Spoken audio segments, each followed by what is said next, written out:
třetím místě se umístil pár číslo 96. Pavel Kovářová, Matěj Svoboda.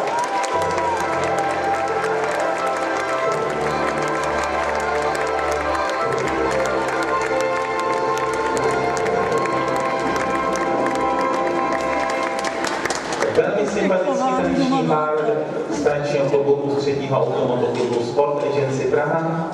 Pár, který byl úspěšný nejen ve standardních tancích, ale i v tancích latinskoamerických. Pár, který alespoň mně je tedy velmi sympatický. Mají určitý výškový handicap, jste si jistě všimli.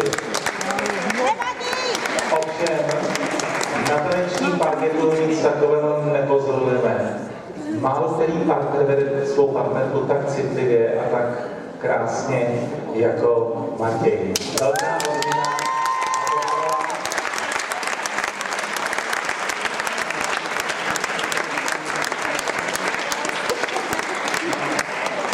Možná jste si všimli, že se připravuje pyžamová párty na závěr.